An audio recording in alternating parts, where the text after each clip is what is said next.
તમારા કપડા ઉપર કેટલું બધી ગંદકી વળગી છે, તમને આટલી દુર્ગંધ ના આવી? એક આ ચોમડાના રંગમાં જુઓ, હું તમને આ બતાવું આ લાકડું. એમ કરતા કરતા ફોન જયારે આગળ લઈ ગયા ને ત્યારે લાશને આટલા આટલા લોબા વાળ હતા. જુઓ આ લાશ છે ને એ મારી બેનની છે. મારા જેવી મારી બેન બીજી કોઈક દેવ થઈ ગયેલી છે અને એ તણાતી તણાતી. બોલો તમને એના ઉપર પ્રેમ થાય છે, મોહ થાય છે? તો એક દિવસ આ મારું શરીર છે ને એવું થશે. એક તમને સાપ ન નડ્યો, આટલો ભારે વરસાદના નદી ન નડી, તમે એક મરેલી કોઈ બેન દીકરીની લાશ પકડી, તમે આ જેટલો મારા ચોમડા ઉપર મોહ રાખી અને આટલા બધા કષ્ટ વેઠી અને મારા રંગ મેલમાં આવ્યા ને એના કરતા તો તમે પરમાત્માની સાથે સુરતા લગાડી હોત ને તો તમારી જિંદગીનો બેડો પાર થઈ જાઓ અને એકદમ વિશ્વ મંગલને કરંટ લાગ્યો. મને જો આ વચનનો વચન મારશે, વચન તારશે, વચન તીર અને ભાલો. ભાઈ રે તમે સત વચનમાં ચાલો, વચન મરશો, વચને તરશો. અને એ જ વચને હરિચંદ્ર રાજાએ રાજ છોડી દીધું હતું. એ જ વચને નળ દમયંતી અર્ધા વસ્ત્ર વનમાં ભેમ્યા, નતું મળ્યું અન્ન કે પાણી.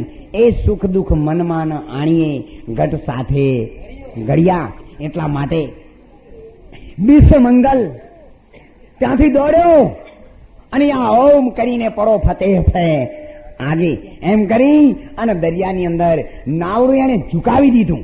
અરે માસીડા હોડી હલકાર મારે જાવ હારી માળવાની.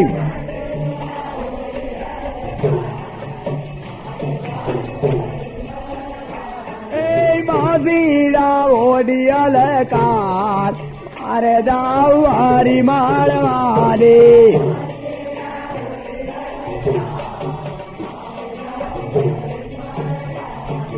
हरि माड़वाने वाला प्रभु बाजवाने,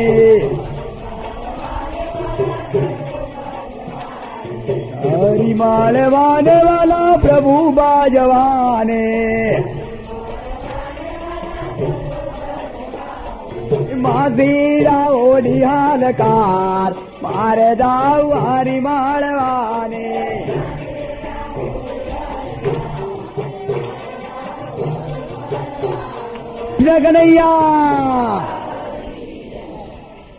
અનોડા વિશ્વ મંગલે જયારે નદીની અંદર ઝુકાવ્યું ત્યારે પરિબ્રહ્મ નારાયણ પરમાત્માના ભરોસે હંકારેલી નાવડી ક્યારે કોઈની ડૂબી નથી અને ભવિષ્યમાં પણ ડૂબશે નહીં.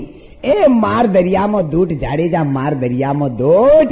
એ મારો સદગુરુ તારણ હાર છે અને એ જ તારશે, એના સિવાય જગતમાં કોઈ તારનાર નથી. એ પાપ તારું પોકાર જાડેજા, ધર્મ તારો સંભાળ. અને આ વિશ્વ મંગલે એની જિંદગીમાં કરેલા પાપોનો પોકારની સાથે જયારે નદીમાં પડી અને સામેના કિનારે આવ્યો ત્યારે એને મોટી અગ્નિનો એક મોટો ભઠ્ઠો ચાલુ કરી અને અંદર બે સળિયા ગરમ કર્યા. બે સળિયા ગરમ કરી અને જયારે લાલ ઘૂમ થયા ત્યારે એને એની આંખોને ઠપકો આપ્યો. અને એટલા જ માટે સંતોએ કહ્યું છે, હંસા નેણ રે ઠરે અને નાભી હશે, એ જેના દર્શનથી દુઃખ જાય દુર્લભ એવા સંતને. બોલે અલખ નિરંજનનો પુકાર કરનાર મચ્છંદર નાથ જયારે કન્યાની અંદર ભૂલ્યા અને કામરૂ દેશમાં સંસાર વસાવ્યો ત્યારે ગોરખે કહ્યું મારા સદગુરુને 84 યોનિમાં પ્રાપ્ત થવું પડશે, માટે ચાલ બચાવું. ત્યાં જયારે ગોરખે અલગ જગાવી ત્યારે મચ્છંદર નાથ પેલી એમની પ્રેમિકા હતી ને એને કહ્યું તું દરવાજામાં બેસજો, હો મારો ચેલો આવ્યો મને લેવા. પહેલથી ખબર પડી ગઈ. આ તો ગોરખનાથ તો અંદર સંતાઈ ગયા, મચ્છંદાન એ જ અરે મચ્છંદાન અંદર સંતાઈ ગયા. ગોરખ એ જ દરવાજા બોલી બેન इधर हमारा गुरुजी आया है। अरे तारो गुरु છે નો, એ તો મારો ઘરવાળો જ છે. ભતીજા એને ક્યાં પડેલી હતી? અને અમે જયારે જહાં સિંહ બાસા બસે તહાં પશુ નો આવે ઓર એવું સત્ય નામ જહાં પ્રગટ ભયો તહાં નહીં કાલ કઠોર. જ્યાં સિંચાણો સંચરે ત્યાં પંખી નો આવે વોર. જ્યાં સિંચાણો બાદ જયારે ઉપર આકાશ માર્ગે ઉડે છે ને અને એક જ ઝાપટ લગાવે કોઈ પંખીની તાકાત નથી ફરકી શકે. એટલે જ્યાં સિંચાણો સંચરે ત્યાં પંખી નો આવે ઓર એવું સત્ય નામ ગઢ ભીતર પ્રગટ થાય ને ત્યારે નહીં કાલ કો ઠોર. ત્યારે કાળની કે કોઈની તાકાત નથી કે એની નજીકમાં આવી શકે. તમે જુઓ, લાખો બાણ અર્જુને લાખો માણસોને ઘાયલ કર્યા, પણ કોઈને એવું શાસ્ત્રમાં વાંચ્યું કે આ બાણ વાગ્યું ને અર્જુન ઘાયલ થયો? બસ તાણ કરવામાં ત્યાં છે. તમે તમારા ઘેર દેવી દેવતાઓના ફોટા જોજો, એમની પાછળ આવું એક સફેદ ચક્ર છે દરેકના ફોટાની પાસે. અને સંત કબીર સાહેબે કહ્યું છે, ઉલ્ટા ઉસકો સુલટા કર લે, દેખ ઉલટ ઘર अपना, बिना समझ कुछ नाम जपेश तो वो है रेण का सपना. आप में आप देदार भया फिर जात किसी का जपना. એટલે પાછળ અજવાળું છે ને એને આપણે ફક્ત આગળ લાવવાની જરૂર છે. અને જો તમે આગળ લાઈન જોશો ને તો તમારું જેવું સ્વરૂપ છે ને એવું જ તમને દેખાશે. અને એટલા માટે સંતોએ કહ્યું છે, એ કાયા નગરમાં દીવડા વિનાનું અંધારું. સંત રવિ સાહેબે કહ્યું છે,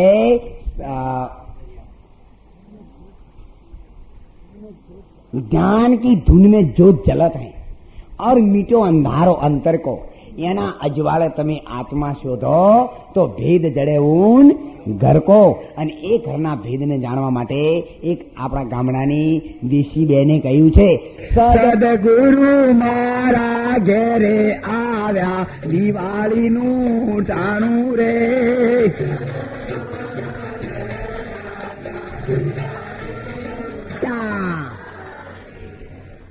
જયારે અલગ જગાઈ મધનના નાદને કોઠીની નીચેથી પકડી અને ગોરખ બહાર લાવ્યો. બાપુ, તમે મારા સદગુરુ દાતાર છો અને તમે આવી એક માયાના ચોમડામાં ભૂલી ગયા છો. ગોરખ, હું આવું પણ મારા બે છોકરા છે. છોકરા હોય હંગાથી લઈ લ્યો. લઈ લીધા, બસ કોઈ બાંધી લીધું. થોડા આગળ જાય એટલે ગોરખ કુછ ભો હે કે બાપુ ભો તમન છે કે આ બસકાને? ગોરખ તો કંટાળો બચકું નાખી દીધું કુવામાં. આગળ જાય એટલે ફરીથી પૂછ્યું, ગોરખ બોલે ઇધર કુછ ચોર બોર રહેને વાલા હે? અરે બાપુ ભો તો છે પીછે ડાલા. હવે તો ભોનો પત્તો લાગે એવો નથી. ગોરખ બસકું કે કુવામાં નાખી દીધું ક્યારનું. હવે ભો જેવું કોઈ રહ્યું નહીં. આગળ ગયા, ગોરખ જોજે મારા છોકરા બેસું હો. ગોરખે તો ફટાફટ બેના માથા મરીને કુવામાં નાખી દીધા. આગળ गया એટલે बोले गोरख ये बच्चे किधर गए? डाल दिया सब कुआं में. अरे मूर्ख, क्या किया सब? के बापू बराबर मुरे पाप लगेगा. શું મહારાજ પાપ લાગવાનું કહો છો? ફક્ત 2 બૂંદના 2 બાળકો હતા. એ તૈયાર થઈને જગત ઉપર બહાર આયા, એને મેં માર્યા, એનું મને પાપ લાગશે. તો તમે તો આવા લાખો બૂંદ માર્યા છે, એનું પાપ કોને લાગશે બોલો? એક એક બૂંદે એક એક બાળકનો જન્મ થાય. આટલો ખૂન તમે કર્યો છે અને આ બધાનો બદલો તમારે ભોગવવો પડશે. અને એટલા માટે સંતોએ બ્રહ્મચર્યને જાતે મહેનત કોઈ અડે નહીં અભડાવું. અને એટલા માટે ખૂબ બ્રહ્મચર્ય ઉપર ભાર મૂક્યો છે. હમણાં એક ભજનમાં પણ ગવાય છે, પારકા ખેતરિયામાં બીજ મત વાવો રાવળ માલા. તમે પાછળથી પસ્તાશો અને જીતી બાજી જશો હારી. જો જીતી બાજી હારી જવી હોય ને, એકદમ ક્લિયર કટ છે. 3 દિવસ સુધીમાં તમારું બ્રહ્મચર્યનું પાલન બરાબર ન હોય તો જે કામે તમે જાઓ એ કામમાં કોઈ દિવસ તમને સફળતા ન મળે. જેનો રાજા મરેલીઓની રૈયત કોઈ ન કરી શકે. બિરણ વિના સુમરણ નહીં, विरण बिना नहीं जोग, विरण बिना भक्ति नहीं और विरण बिना नहीं रोग. જુઓ અભિમન્યુ મહાભારત પુરાવો આપે છે. અભિમન્યુ ઓતરાની સાથે ભગવાને અંધારું કરી અને ઓતરાનું મિલન થયું, ફરીથી લડાઈમાં પાછો આવ્યો. બોલો, તમને નહીં ખબર? વીર મોંગરા વાળો નાગમતીને મળી ગયો તો વાયદો કરીને હજુ આવ્યો છે. એટલા માટે શાસ્ત્રો તો તમને પોકાર કરીને કહે છે, પણ કહ્યું કશું, સાંભળ્યું કશું, આંખનું કાજલ લઈ જઈને ગાલે ઘસ્યું. એમ વિશ્વમંગલે પણ 2 સળિયા ગરમ કરી અને એની આંખોમાં લાવી અને એકદમ અંદર લાવીને સરળ લઈ કાયમના ખાતે આ દુનિયાના રંગને વિદાયગીરી આપી દીધી અને બેસી રહ્યો. અલખનો આરાધ કરી. અલખના આરાધે ગુરુ મારા આવજો. અને જયારે અલખનો આરાધ કર્યો ત્યારે પરિબ્રહ્મ નારાયણ પરમાત્મા એને સાક્ષાત્કાર થઈ જાય છે. એટલે જયારે તમારી દ્રષ્ટિમાંથી વિકાર જતો રહેશે ત્યારે ક્યારે તમને કોઈના પર ક્રોધ નહીં થાય, ઈર્ષ્યા નહીં થાય, વિષય વિકાર નહીં થાય. આ દરેક બહેનોમાં તમને જય અંબે માં ભવાનીનું સ્વરૂપ દેખાશે. એ જ મહાકાલી છે, એ જ ઉમિયા છે, એ જ ભવાની છે. અને એ સધીરા શેઠને તોરલ 16 વર્ષની સુંદરી બની શણગાર સજીને ગઈ એના વચન પૂરો કરવા માટે. ત્યારે પહેલા જ પ્રથમ પાલો પકડતો એની બેન દેખાણી, બીજી વખત એની માં દેખાણી, ત્રીજી વખત ગધેડી દેખાણી અને ચોથી વખત મહાકાલી અંબે ભવાની દેખાણી. અને જ દ્રૌપદીએ જ્યારે 2 હાથોમાં સગડીઓ મૂકી, મોઢામાં તલવાર મૂકી, કમર ઉપર સાડી બાંધી, એના કાળા નાગના જેવા વાળ છૂટા મૂકી અને આગળ હસ્તિનાપુરના નગરના દ્વારે દ્વારે પોકાર કરી અને તળાવના કિનારે આવી અને જયારે પોકાર કર્યો કે છે કોઈ મૃત્યુલોકનો માણસ, આજ માગ તું માગે તે આપો. ત્યારે કૃષ્ણ ભગવાનની સલાહથી વીર ભીમસેનને તૈયાર કરી પાણીનો પૂરો બનાવી અને તળાવના તળિયે મૂકેલો હતો. એકદમ બહાર આવી અને કહ્યું, મા ભવાની, 5 પાંડવ અને 6 શ્રી કૃષ્ણ તારા ખપ્પરની કહી અને પાણીનો પૂરો બની જયારે તળિયામાં પેસી ગયો ને ત્યારે 12 વર્ષ પાણી ફક્ત એક દ્રષ્ટિના તાકાતથી એને બાળી નાખ્યું હતું. ભસ્મી ભૂત બનાવી 12 વર્ષ પાણી. અને સોનું જયારે ગોરખે કુવામાં નાખી દીધું ત્યારે મસંદરનાથ રડવા લાગ્યા. ત્યારે ફક્ત એક દ્રષ્ટિના તેજથી અને એક પેશાબની તાકાતથી આખા પર્વતને સોનાનો બનાવી દીધો હતો. અને એટલા જ માટે જેની દ્રષ્ટિમાંથી વિકાર ચાલ્યો જાય છે એને પરમાત્માને જગતમાં શોધવા માટે નીકળવું પડતું નથી. પરમાત્મા એની પાસે છે. આપ છો આત્મ રામ, બંદા ખબર વિના હાલનર ખોળતો, એક મૃગ ભૂલ્યો માયાની જાળમાં જેમ ચોંચવાના નીર દોડતો.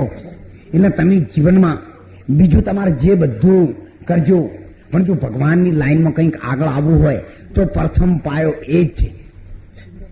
તમારું બીજ ક્યારે વેડફાઈ ન જાય, તમારી દ્રષ્ટિમાં વિકાર ન આવે તો તમે જે કરશો ને થોડું કરશો પણ બધું પરમાત્માના દરવાજે પહોંચ્યા વગર રહેવાનું નથી. અને એટલા જ માટે સંત તુલસીદાસ મહારાજે કહ્યું છે, પર ધન પથ્થર જાણીએ પર સ્ત્રી માત સમાન, ઇતના હી તજ હરી ન મિલે તો તુલસીદાસ જમાન. એટલા માટે કહ્યું છે ભક્તિનો ભેદ ઊંડો નથી કોઈ ઉતરવાનો આરો, પણ ભક્તિનો માર્ગ સૌથી સહેલો અટપટું છે. એક એમાં સાતા સદગુરુ જો મળે તો જ્યોત પ્રકાશ છે તેમાં, નીચે તાકે અને ઉપર વીંધે ખરી ચાતુરી છે તેમાં. રાવણને મારવા માટે લક્ષ્મણે 12 વર્ષ ઊંઘ, 12 વર્ષ ભૂખ, 12 વર્ષ સ્ત્રી અને 12 વર્ષ તરસ તજી, ત્યારે રાવણ મર્યો હતો. અને રાવણ તો આપણાથી ના મરે, પણ એ જેસળ કરી લે વિચાર, તારા માથે જમકેરો માર. હજુ તો આ જેસળ હોની ઓગળીઓ કરે છે. જેસળ તો વિચાર કરી જો અને રોજની લક્ઝરી બસો જ હોય છે, પણ હવે તો હાથ હોયલાઓ આ જે તારે કેમ કરવું છે? આ જેસળને કેમ કરવું છે ને, એટલે જીવનમાં લાવશો તો પરમાત્મા તમારો બેડો પાર કરી દેશે. અને એટલા માટે સંતોએ કહ્યું છે, આપણે ખૂબ સમયથી એને સમજતા આવ્યા છીએ, હજુ સમજી રહ્યા છીએ.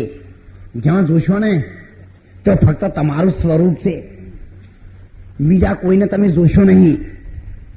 એક ગામડાના દ્રષ્ટાંતમાં કહ્યું છે કે એક બાએ એમના દીકરાને મેળામાં મોકલ્યો.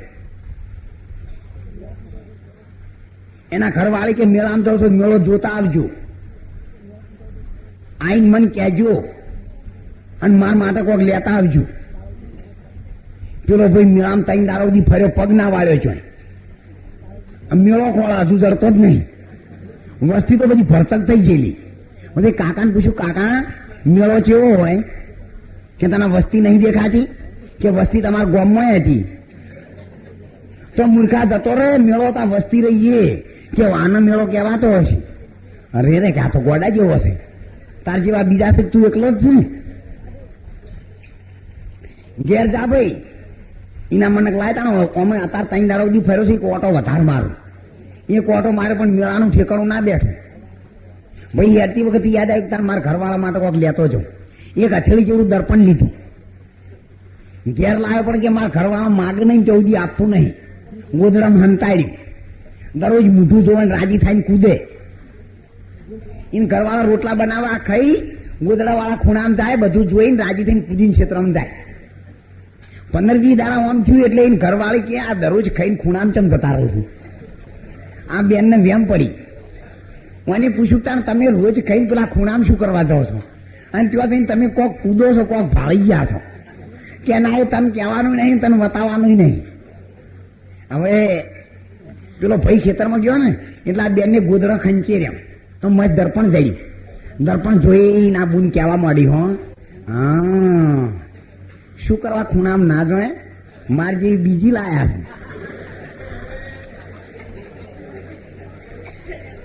બૂન તો ભાઈ બગડવા માંડી. તમો માર બોલેલું તમે 15 દાડે વાપરતા નહીં. મેં તો બધું તણતર જુદું કર્યું આખું. પેલો ભાઈ હું હોલ લઈને આવ્યો, એની બિચારા કે પાણી આપજો. એ ઘણા તમને પાણી આલશે, અમારા હાથનું ના સારું લાગે. અરે રે, કેવાનું નામ લીધું નહીં, આ બપોરથી સારું હતું ને, ચમ બગડવા માંડ્યું છે. આપણે બગડવાનું એ તરત નહીં ખબર પડતી. જો ખીચડી કે શાક થાળીમાં આવતા હોય કદી ચમચી અડે નહીં, પણ જો બગડવાની હોય તો ઠણાણા લઈ ખબર પડી જાય કે હવે આ દાડો હાથમાં પેલા ભાઈને બચારાને ભૂખ લાગેલી, કે તાણે રોટલા બનાવ્યા હોત લાવો ને, તો ઘણા આલસી પેલા ખૂણા વાળા રોટલા અમારા હાથના ના હારા લાગે. તારે કેમ આમ કરે છે આ કૂતરા જેવી? આ તો 4-5 દાડા સુધી લડ્યા. પછી છોકરો ખેતરમાં ગયો એટલે આ ડોશીમાએ કીધું કે બહુ બેટા, આપણા ઘરમાં કોઈ માણસ નથી, તમે 2 જણા છો, ભગવાને આપણને ઘણું આલ્યું છે. ભાઈ મેળામાં હમણાં જો તો 100 મી આલ્યા, 100 રૂપિયા તી આલ્યા, તો મેળો જોઈને આવ્યો, તને કોઈક વાત કરી છે, તારા હારું કોઈક લેતો આવ્યો છે. એ લાયા બી ઘણું લાયા છું. એનો તમારા ઘરમાં દેખાય તો મને 8 દાડા ચીડી અમે જાઉં એટલે. અરે ને કે ચમ પણ તું દોઢું બોલે છે, તું કેના શું છે? એ રહ્યું ખૂણામાં, જાઓ ગોદડામાં મોઢું કોણ જોવાય? માએ તો જઈને ગોદડા ફ્યાદી દર્પણ કાઢીને જોયું. હો હા, મારું દૂધ થાઈને મોટો થયો, તારો બાપ આટલો હોશિયાર 5 ગામનો પટેલ, અને મૂર્ખાથી સહેજ બુદ્ધિ ના ધોડાઈ, લાયો મારા જેવી ડોશી લાયો.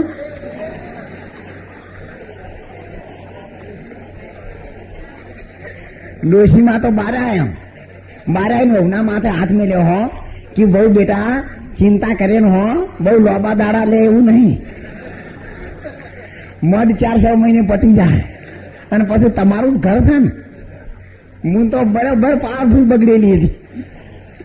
અને એટલા પેલો ભાઈ આવ્યો કે બા શું છે મૂર્ખા, એક ભાવમાં 2 ભાવ કર્યા અને લાયો હા 12મું લાયો કે બા કને કેસ કે પેલા ખૂણામાં રહી ને.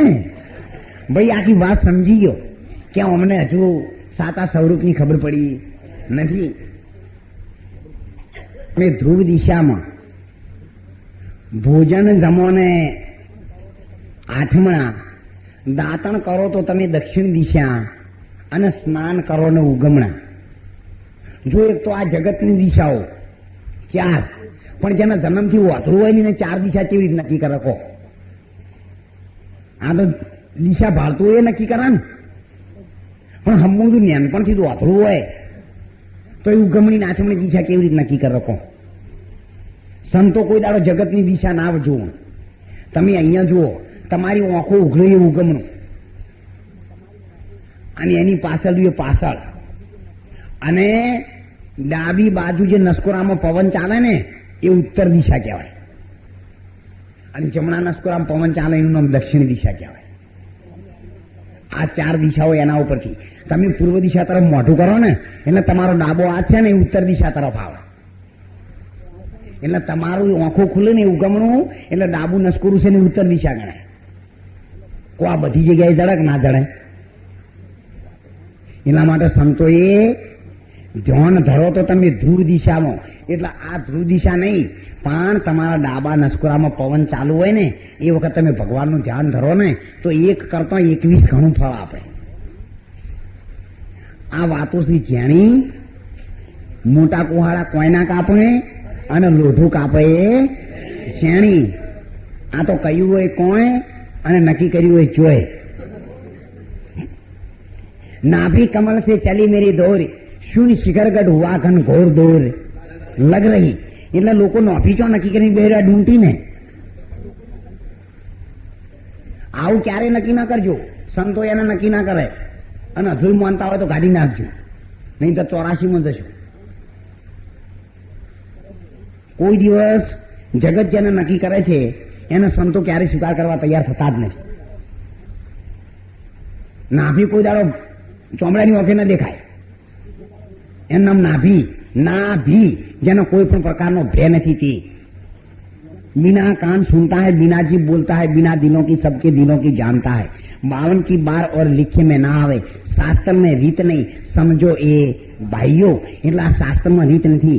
આ અક્ષર છે ને 52 અક્ષરોની બાર છે. 52 પત્તામાં ચોકર હોય ને ગમીને વળજી પડે. દૂરી હંગાથી લગાડો તોય લાગે, ગોલાની હંગાથી એ જાય, રંડીની હંગાથી એ જાય.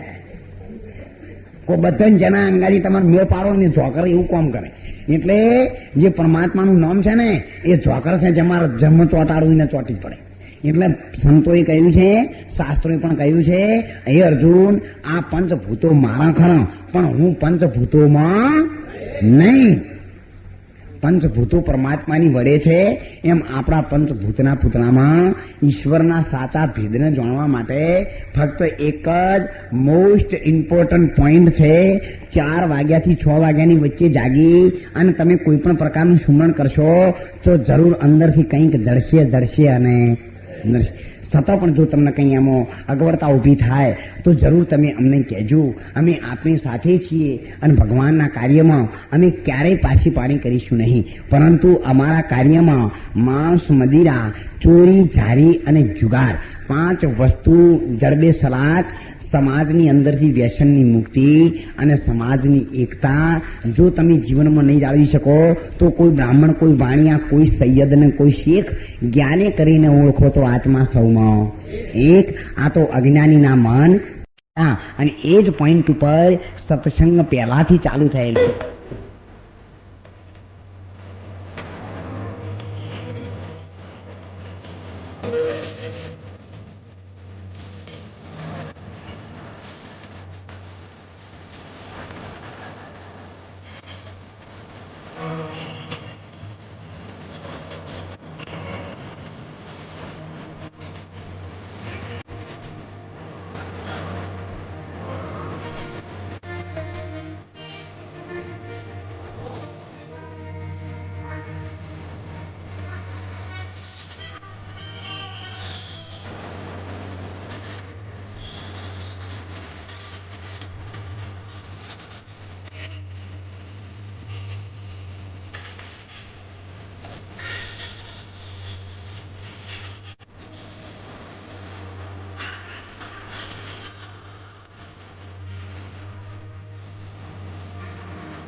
કે હમુરજી 13 14 પૂનમ ના હોય પણ એકમ ના આગલા દાડા તમારે આવવાનું. કે હમુરજી 13 14 પૂનમ ના હોય પણ એકમ ના આગલા દાડા તમારે આવવાનું. વધ એકમ ના આગલા દાડા આવવાનું. પૂનમ હો 15 હોય કે હમુરજી 13 14 પૂનમ ના હોય પણ એકમ ના આગલા દાડા તમારે આવવાનું.